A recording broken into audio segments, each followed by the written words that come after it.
All right, gang. Talk about females and fasting. In general, this is not a great idea. So before I get started, success leaves clues. Almost every woman we talk to doesn't eat when they wake up. And I would define that as within an hour of waking up. You could even probably take that to 2 or 3 hours. They fast, they don't eat, but they all want to lose weight. So if fasting was really the best thing to do for weight loss, then what I would hear is I always eat first thing in the morning. I just can't seem to get the weight off.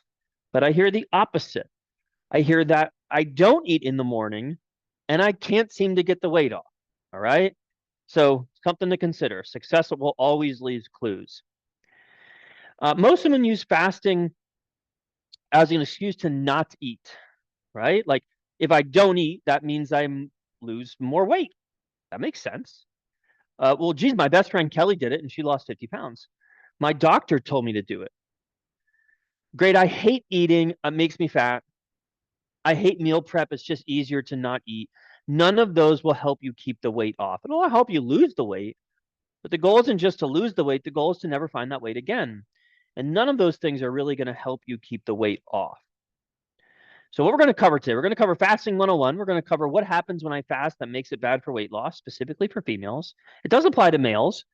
Um, Fasting equals weight loss, right? Like not eating equals weight loss. Again, that makes sense. That's reasonable. Maintenance strategies, how we use fasting for maintenance. Um, and I love to fast. That's great. Who should and shouldn't do it? So fasting 101, we all fast. It's natural and normal. Every animal fasts, all right? You just can't eat all the time. Breakfast is a great example. Breakfast is break the fast, break fast, right? So let's say you eat at 8 o'clock at night and then you sleep and you wake up at 6 o'clock in the morning. Then the first meal that you have breaks your fast, break fast. The body will alternate between fed and fasted states. It can't be in both at the same time. It's either in one exclusively or the other exclusively. Fed state is great for muscle building. It's great for repairing tissue. It's great for fixing injuries, etc. A fasted state is great for weight loss. It's great for detoxing. It's great for mental clarity, productivity, etc. You're either in one or the other. If your goal is muscle building, you want to be more in a fed state. If your goal is weight loss, you want to be more in a fasted state. The real goal is to spend time in both areas, a little bit more time in one over the other, depending on your goals. There are lots of different types of fasting. The most common is a 16-8, but there's like a 23-1, a 24. So you fast for 20 hours, you eat for 4. There's a 12-12. You fast for 12 hours, you eat for 12. You get the idea. Fasting is literally consuming 0 calories. So fasting is literally not consuming any calories. So if you wake up and you're like, I fast, but I have the first half hour of my day, I have a 500-calorie coffee with lots of cream and lots of sugar, but I still fast, you don't. Because as soon as you have food come into your system, it stops that fast. Our average client, over 35 female, all of them are moms, and they all have that motherly instinct. They might not be moms of children, but they all have like pets. It's almost none of our members are a mom who doesn't have any, or excuse me, a female who's not a mom of something, right? Whether it's pets, kids, grandchildren, etc. Um, that motherly instinct tends to encourage women to put others ahead of themselves, and then that ultimately leads to not eating. They tend to be very stressed out. They tend to have very poor eating or lifestyle patterns. Sometimes they might have one meal in a day, and sometimes they might have 5 meals in a day. They tend not to get enough protein in. They tend to have too much caffeine. Caffeine is one of the most overly abused drugs because you can get it at any point in time, 24/7. You can get as much caffeine as you want. They tend to have very poor sleep. Their weight tends to go up and down drastically. They tend not to exercise or work out, and ultimately they are really stressed the fuck out. Okay. So just kind of summed up, our average female doesn't really eat on a set number of meals per day. They typically have no pattern of eating. They typically have a very low protein intake. Oftentimes they have very little focus on food quality, or sometimes they're hyper focused on food quality, as in, I will not eat unless I can have something healthy, right? And a lot of times, all of that restriction is almost always followed by binging. That's what kind of makes the weight go up and down drastically.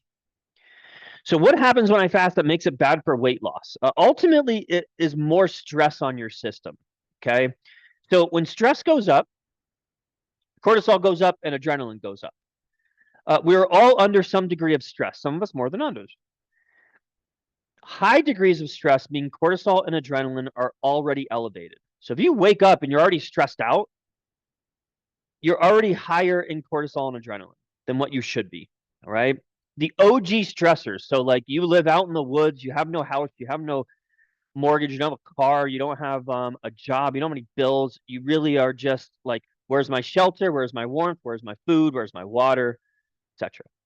The OG stressors are not eating, not sleeping, something chasing you, or something trying to fight you. Okay, those are the OG stressors. Mortgage, money, food, as far as like, geez, what am I going to eat tonight? Car trouble. Those are not real stressors as far as the body is concerned, but the mind absolutely does take those as real stressors, which does influence the body. Weight loss is about managing the stress of dieting and exercise with life. So it's dieting and exercise over here, and it's life over here, and it's kind of managing those two things. If life stress goes really, really high, and I have high amounts of exercise and low amounts of calories, then I have a lot of stress that's coming into my system that I probably could manage a lot better by maybe exercising a little bit less and eating a little bit more food. The more we can get you to relax, the more weight you will lose within the context of a calorie deficit. I cannot stress that enough.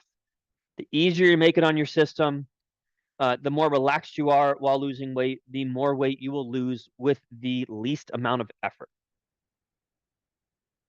So, what is the stress cycle? So, stress cycle, cortisol is really there for moderate or long-term stress, i.e., you're not eating. That's a long-term stressor. Adrenaline is really more for short, rapid stress, like you're running away from something or you're fighting something. Okay. Both go up with exercise, which is really interesting. I think it's interesting, at least. The more intense the exercise, the higher the increase. This is a good and a bad thing. Cortisol is generally elevated in people that get poor sleep and don't eat enough. And that's a good thing, because one of the jobs of cortisol is to help release energy from stored fat so your body can use it in times where you're not eating a lot of food. All right. So that's important. The body isn't really designed to constantly be pumping out glucocorticoids. Glucocorticoids is the family of stress hormones. Okay. So it's like the umbrella of all your stress hormones fit under this term of glucocorticoids. I want you to notice the first 5 words, gluco, as in glucose. And that's really important for you to understand. The job of glucocorticoids is to release energy, specifically glucose, into the bloodstream to be utilized. So if you're not eating a lot of food, then cortisol is very high because it's trying to break down stored body fat and glycogen to turn it into glucose, to pump it into the bloodstream so that you have energy to think and you have energy to run after that animal. You have energy to fight something off. You have energy to make decisions. You get the idea, right? If you are fighting or fleeing from something, you need energy for that. If you haven't eaten in a few hours, you need energy to hunt for food and other internal functions. So the stress cycle is super important. How it's supposed to happen. So how a normal stress cycle should happen. Shit, a bear. Let's say you're walking in the woods and you see a bear. Adrenaline and cortisol go up. You are now alert.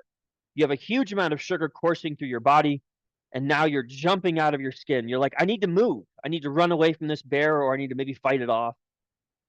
You run away, or maybe you fight it, which, I mean, like, listen, if you fight a bear, that absolutely makes you a badass. Hopefully you survive. As you are fighting or running, your body is using up that energy in your veins like rocket fuel, right? That's literally like you jumping out of your skin because you have all this energy. Okay, you've gotten away from the bear, maybe you killed it, whatever, but the danger is gone. Adrenaline and cortisol should go down. All of a sudden, you're hungry. You get back to the grind of searching for your food.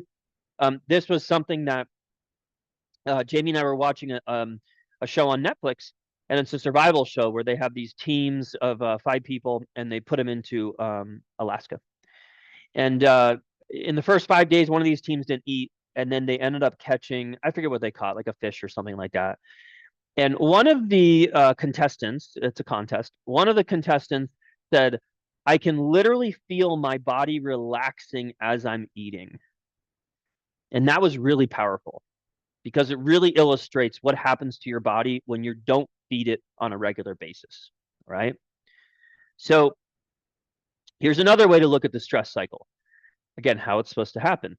I don't remember the last time I ate and I slept like shit. Adrenaline, cortisol go up and start to break down fat stores to release energy into the bloodstream. You're tired, you need energy. Now you are alert to the sights and sounds around you, and you can hunt and forage more effectively. You find some berries and a rabbit, now you're fed. Cortisol and adrenaline go back down due to being in a fed state, and insulin. Insulin drives cortisol down. That's why you want to eat when you are stressed out. That's one of the reasons why you want to eat. Big reason. How it actually happens. Oh, I'm so tired. I think I ate yesterday. Okay, I know I did. I just can't remember what I had. The body starts pumping out glucocorticoids to keep blood sugar up to keep you alert. Hey, caffeine, screw the eating. I have shit to do. And, fasting is really cool. Caffeine causes an increase in glucocorticoids, which means more stress. It's one of the reasons why when you have caffeine, your appetite tends to go down. So stress drives hunger down, but not always. In this scenario, I'll have my first meal at noon. Kelly's going to get pizza for the office. A slice will be fine. Kelly comes in. She brings the pizza. She got some garlic knots too. A couple hours later, I'm still full from the slice of pizza and the garlic knots, which are so good. It's 3. I should probably eat something, but man, I got to go pick my kids up, and then I got to stop at Home Depot, and then I got to stop at Walmart or whatever. Now it's 7 p.m. I'm so hungry. I haven't eaten really anything all day, which ultimately means that I'm either going to binge and I'm going to eat a lot of food that night, or I'm going to restrict, in which case I'll probably eat a lot of food the next day. Your sleep is crap because you're eating too close to going to bed, or because you didn't eat anything before you went to bed. That's a very common cycle that we see with our female clients. So again, just to kind of wrap it up, I didn't sleep great. I go to caffeine because I'm not eating. I don't eat for 48 hours after I wake up. I have low energy from not sleeping and not eating, plus high stress from not eating and not sleeping, equals increase in anxiety, irritability, brain fog, among other things. You get hangry, which is that combination of hungry and angry. That typically will lead to more caffeine. Oh, I got to have my caffeine at 1 or 2 or 3 o'clock in the afternoon because I'm tired. Your first meal, you are hungry, so you overeat, or you're still running around, so you eat very little, which leads you to overeat at another meal. Your second meal comes in, but you're still full from your last meal, or you binge. Maybe you have a third, maybe you have a fourth, okay? But ultimately, low calorie intake oftentimes leads to poor sleep and eating late, okay? So keep going on the stress cycle. Glucocorticoids are essential to life. With no way of producing energy rapidly, it's very difficult for you to fend for yourself. It's also very difficult for you to break fat stores down. This is known as Addison's disease or adrenal insufficiency. It's really severe. You'll die from it. You have to take medication for it. Not eating often throughout the day for long periods of time, meaning like weeks and months, can potentially lead to adrenal fatigue, which is similar to adrenal insufficiency or Addison's disease, just not as severe, okay? The jury is still out on this one, but there are lots of studies that do show that it does tend to lead towards adrenal fatigue, which is definitely not something that you want, okay? Your body really has a hard time with high levels of cortisol and insulin at the same time, right? That is a big reason why when you are stressed out, you typically are motivated to eat sugary foods, because as sugary foods come into your system, insulin goes up, which means you're in a fed state, which means you can't be in a fasted state, which means that those glucocorticoids tend to go down, okay? Less stress equals better transformation results equals better maintenance success. Anytime we can get our members, female and male, but mostly female, to relax more, they always see better results. Sometimes they're working out too much. Sometimes they're not eating enough food, or not enough protein, or not enough carbohydrates. Sometimes they're not getting enough sleep. Sometimes they have poor or no self-care. Sometimes they're not going on walks. Too much caffeine. Those are all great examples of essentially just really easy ways for you to overstress your system and make weight loss harder. Ultimately, this leads to less self-sabotage, stress eating, and sets the stage for maintenance mindset. What I mean by that is basically the less stress we can get our members under, okay, the more we can get them to relax. That is what ultimately leads to less self-sabotage, less stress eating, and sets the stage for that maintenance mindset, i.e. not lots of restriction. Okay, remember, maintenance mindset is all about not being in the mind frame of restriction. Dieting mindset is restriction. Restriction is often followed by binging.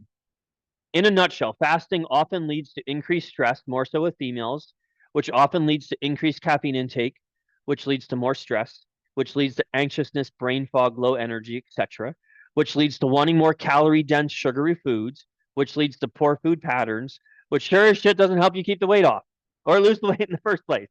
All right? But I lost 10 pounds with fasting. 10 pounds can easily be water weight. You can lose 10% of your body weight in water within 24 hours. If you're 200 pounds, you could theoretically lose 20 pounds of water weight inside of 24 hours.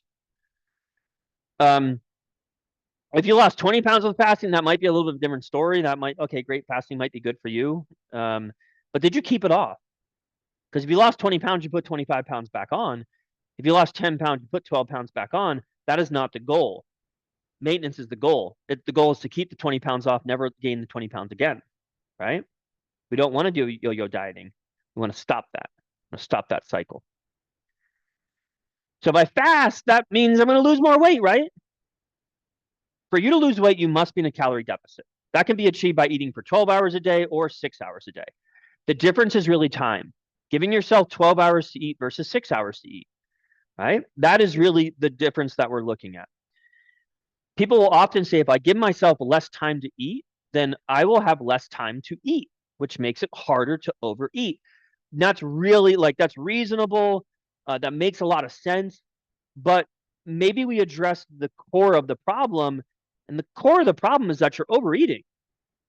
Not that you have too long to eat. It's that you're overeating at every meal, or maybe one meal. But at the end of the day, you're overeating. It's not that you have too much time to eat. It's that you're overeating. That is the main problem. So by saying, okay, I'm overeating, I'll just give myself less time to eat, you're not really addressing the main issue of overeating.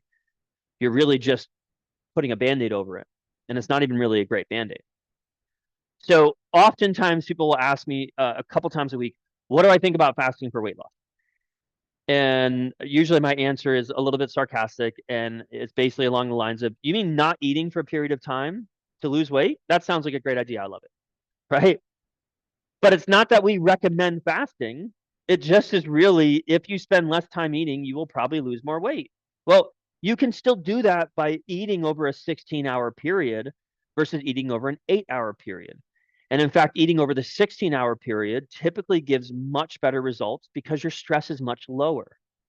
There is no magic with fasting in terms of weight loss except giving you less time to eat. If the problem is that you're overeating, it's a Band-Aid to give yourself less time, because what you will do in that situation is you will probably still overeat, but now you're going to stuff yourself because you have less time to eat, right?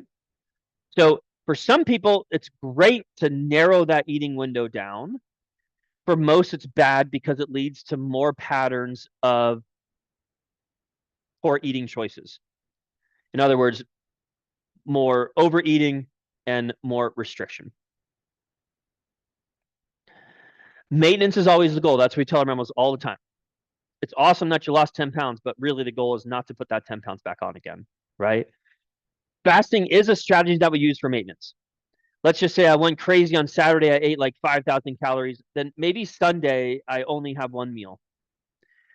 Maybe I'm feeling really bloated from a weekend of partying. You know, I go to a wedding or something and I'm just eating a whole bunch of crappy food and sleeping really crappy. Well, and I wake up on Monday, I'm just bloated. Maybe I fast on Monday to help me get rid of the bloat. Okay. Um, at the end of the day, when we talk about mountain maintenance, we're talking about total calories over the week. So fasting is a viable way for you still to get your total calories in over the week, but do it in a way that allows you to be able to maybe bring your bloating down. Or like I said, maybe you went crazy on Saturday, ate a whole bunch of food. Maybe on Sunday you should be fasting because you overate on Saturday.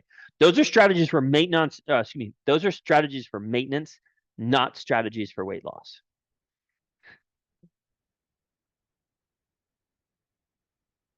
Why don't we use fasting for weight loss? We have been there. We've done that. We did that for a couple of years, roughly 5 years, back in 2007 to 2012. We had great success with not eating. People lost weight, but they put the weight back on. It didn't give us any better success than any other diet that we've done with our members. Um, but it did give a lot of people wacky eating patterns. I'm so hungry for my first meal. That's a problem.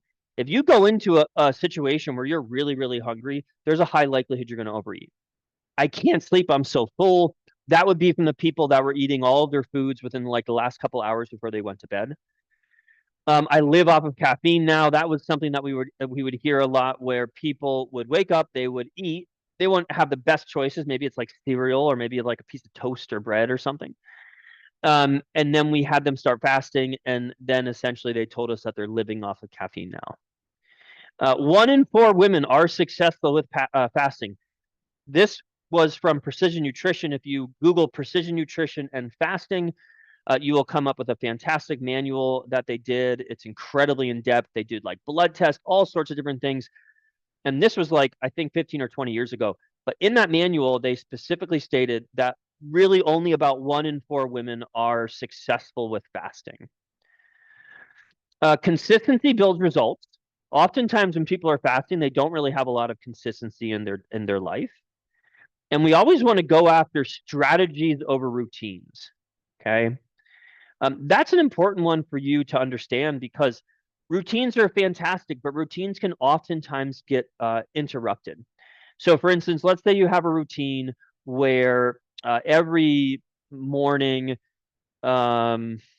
you have a protein shake. And let's say you go away on vacation and all of a sudden you can't have that routine anymore because you don't have like your blender and you don't have your water bottle and you don't have your protein powder and you don't have all that stuff, right? In which case, that's where we need to look at strategies. So a strategy for this would be, okay, I have to hit my protein goal. One of the ways I get that done is by having a protein shake. If I can't have a protein shake in the morning, then I'll use a different strategy to get my protein in. So that's why I want you guys to think about strategies, not routines. You still want to fast. Okay, first of all, don't be an asshole. People are cranky. People are bitchy when they don't eat. That's, I don't know what to say about that. Um, a really easy example, like a 5-year-old, if a 5-year-old doesn't eat for a couple hours, they turn into a big asshole. Okay. So keep that in mind. If you do want to fast, you need to make sure that if you find yourself being bitchy to somebody, you're cranky, you need to have some internal dialogue and say, hey, you know what? Uh, Kevin didn't really do anything to piss me off right now. It's just the fact that I haven't eaten for 16 hours. Okay. If you get cranky, if you don't eat, then save yourself the problems, save yourself the troubles, and make everybody's life around you easier, and don't fast. You need to live with hunger. If you want to fast, you need to embrace hunger. Um, Teaching people about proper hunger signals is one of the reasons why we use fasting, right? Um, I always tell people, embrace the feeling of hunger. You will not die. You will be okay. You're going to eat in a couple hours. You are not starving. Just because you're fasting for 16 hours doesn't mean you're starving. Just because you're fasting for like 72 hours doesn't mean you're starving, because you're choosing not to eat. Starving is a totally different state. Starving is you have no food around. You haven't eaten. Not you made the choice not to eat. So you're not starving. Men generally do better with fasting than women. Women have a very, very, very sensitive hormonal system. Men don't. So men can tend to handle a little bit more stress in terms of not messing up our hormonal system, whereas females they have some hormonal disruptions with the more stress that they have. If you're going to fast, you need to have very good patience and very good self-talk. Are you hungry, or did your kid really deserve to be yelled at for 20 minutes because they put the toilet paper roll on the wrong way? Probably not that big of a deal. You should probably go eat something. Okay? That's a true story. I had a client come in the other week, and we were talking about this, and they said, you know what? I realized I can't fast when I wake up. Now, this was also after we told them not to fast and all sorts of reasons. And we're like, why? And then they told us a story about how they basically realized that they were yelling at everybody and they were really irritated with everybody, not because everybody was really doing something that was worth that irritation. It was more because they were hungry. True story. All right, wrap it up, Dearman. To maximize muscle building, you need to eat as soon as you wake up. To minimize stress, you're going to eat as soon as you wake up. Neither one of those will negatively impact your weight loss results. To get the best weight loss results, eat in a way that doesn't lead to binging and allows you to be the most relaxed. Fasting is terrible for most females because it drives stress up. That essentially sums up the entire presentation. The higher your stress, the harder it is to lose weight. Plus, you get a little bitchy, you get a little irritable. If you still want to fast, then you need to have a good internal dialogue, good self-talk. Hey, I'm not angry right now. I'm hungry. I got another couple hours before I eat. It's totally fine. No reason to freak out. All right. All right. That's my preso. Thanks for tuning in.